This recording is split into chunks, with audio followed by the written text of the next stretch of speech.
Every time you type a web address and hit enter, something runs before a single piece of the page arrives. Your computer doesn't actually know where that website lives. It only knows a name, but computers don't talk in names, they talk in numbers. So in a fraction of a second, a hidden chain of servers across the world answers one question. What number does this name point to? That's DNS, the Internet's phone book. Here is exactly how it works, step by step. Start with the problem. Every device on the Internet is reached by an IP address, a number like 142.250.72.196. Routers move traffic using those numbers, not words. But no human wants to memorize a string of digits for every site, and those numbers change all the time as servers move. So we need a directory, something that maps readable names to the current numbers, works everywhere on Earth at once, and updates quickly when things change. That directory is the domain name system. Here's the first key idea. DNS is not one giant list sitting on one computer. That could never scale to the whole Internet. It's a tree. Read a domain name right to left. At the very top is the root, written as a single dot. Below it sit the top-level domains, .com, .org, .net. Below those is the domain itself, like example. And to the left, the subdomains, like www. Each level only needs to know one thing, where to find the level beneath it. No server holds the whole Internet. It's split across millions of them. So who actually walks that tree? Not your computer directly.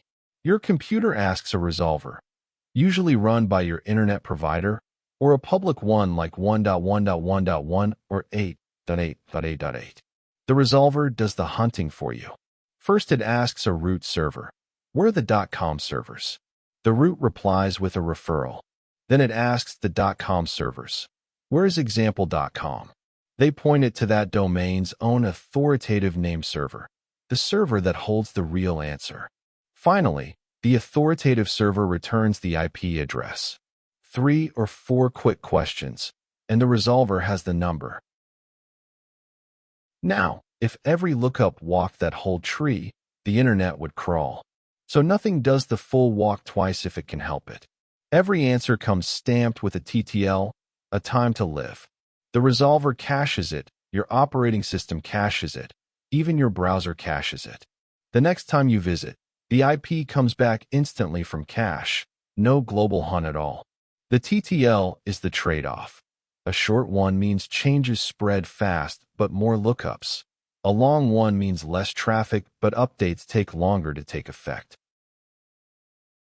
Now put it all together. 1. Your browser and operating system check their own cache. If the answer's there, you're done in microseconds. 2. If not, they ask the resolver. 3. The resolver walks the tree, root, then top-level domain, then the authoritative name server, and gets the IP. 4. That answer is returned and cached at every level for next time. Only now does your browser actually have an address to connect to. So that little pause in the address bar before anything appears, a lot of the time, that's DNS, the lookup finishing. And here's where it connects to last episode. The moment DNS hands back the IP address, your browser opens a connection to that number and begins the TLS handshake we broke down in episode 1. DNS finds the door, HTTPS proves it's the right one and locks it behind you. Name to number, then number to secure connection, all before the first pixel of the page. So DNS is the Internet's directory, a tree split across millions of servers, walked by a resolver, and cached at every level so it answers in milliseconds. It quietly runs before every single thing you do online. This is Under the Hood, where we animate how the tech you use every day actually works. If this made DNS click, subscribe.